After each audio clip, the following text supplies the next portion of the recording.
وَلَقَدْ يَسَّرْنَا الْقُرْآنَ لِلذِّكْرِ فَهَلْ مِن مُدَّكِرٍ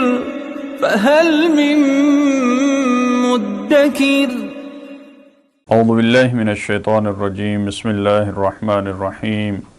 الحمد للہ رب العالمین وصلی اللہ علی سیدنا و نبینا بالقاسم المصطفى محمد وعلى آلہ الطیبین الطاہرین المعصومین اما بعد اعوذ باللہ من الشیطان الرجیم وَإِن كَانَ رَجُلٌ يُورَثُ كَلَالَةً أَوْ امْرَأَةٌ وَلَهُ أَخٌ أَوْ أُخْتٌ فَلِكُلِّ وَاحِدٍ مِّنْهُمَا السُّدُسُ فَإِن كَانُوا أَكْثَرَ مِنْ ذَلِكَ فَهُمْ شُرَكَاءُ فِي الثُّلُثِ مِنْ بَعْدِ وَصِيَّةٍ يُوصَى بِهَا أَوْ دَيْنٍ غَيْرَ مُضَارٍّ وَصِيَّةً مِّنَ اللَّهِ وَاللَّهُ عَلِيمٌ حَلِيمٌ صدق اللہ العلی العظیم۔ پروردگار عالم نے سورہ نساء کی آیت نمبر 12 میں خواتین کا حصہ جب ان کے شوہر دنیا سے چلے جائیں،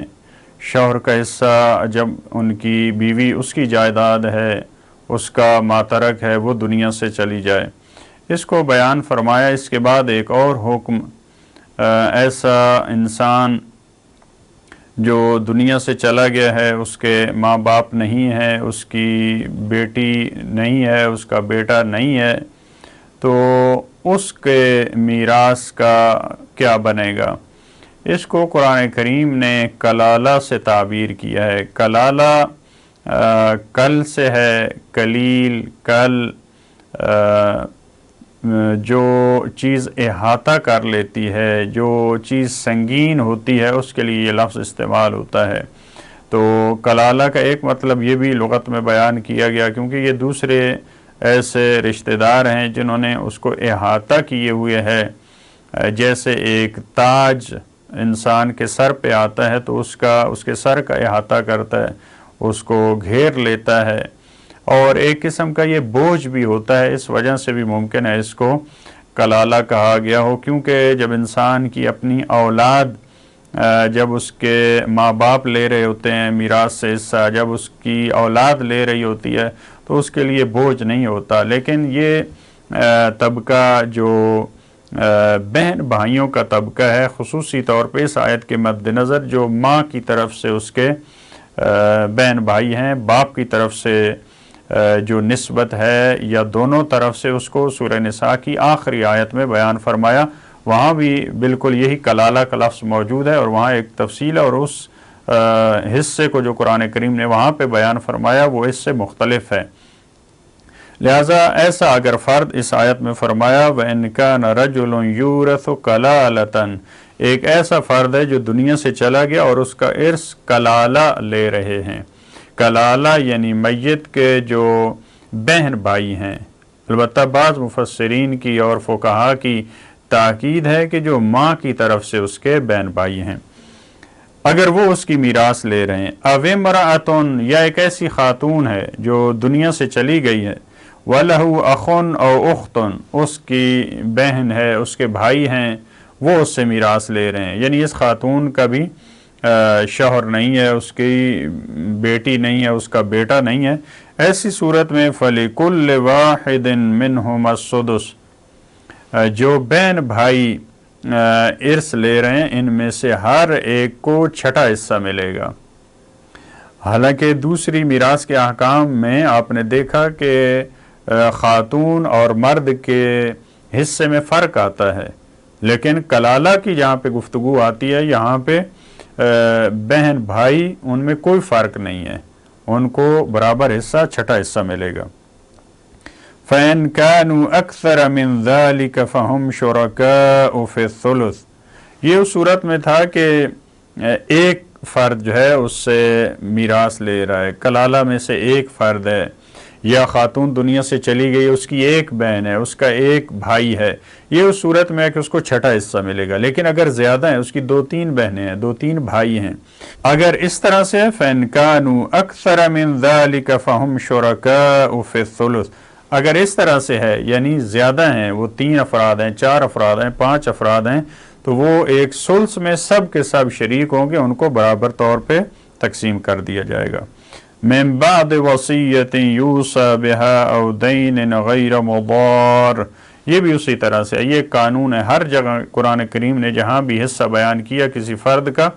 فرمایا کہ اس کی وصیت کے بعد ہے، اس کے دین، اس کے ذمے جو قرض ہیں، کسی کا حق ہے، وہ ادا کرنے کے بعد یہ تقسیم ہوگی۔ لیکن یہاں ایک اور لفظ اضافہ کیا، فرمایا کہ وہ ایسی وصیت، ایسا دین غیر مضار، وہ اس میں کسی کو ضرر پہنچانے والا نہ ہو، کسی کا نقصان نہ ہو۔ انسان ایسی وصیت کر کے نہ جائے کہ اس کی اولاد کا اور اس کے جو رشتہ دار ہیں جن کو حق ملنے والا ہے، خصوصی طور پہ پہلے طبقے کے جو افراد ہیں، ان کا نقصان ہو۔ انسان کو جب معلوم ہے اس کی اولاد ہے، ان کو ضرورت ہے، تو اس کو یہ وصیت نہیں کرنی چاہیے کہ میرا پورے کا پورا مال آپ رائے خدا میں دے دیں، یا اس کی گردن پہ ایسا ممکن ہے دین نہ ہو، لیکن ایسا دین، ایسا قرض وہ خود سے بنایا جائے تاکہ جو افراد ہیں، جو وارث ہیں، ان کو کچھ نہ ملے۔ تو ایسا دین، ایسا حق، ایسی وصیت وہ نہیں کرنی چاہیے جس میں قرآن کریم نے جو وارث ہیں ان کا خیال رکھے اور کہا کہ ایسی کوئی وصیت اور نصیحت نہیں ہونی چاہیے جس میں ان کا نقصان ہو۔ وصیۃ من اللہ،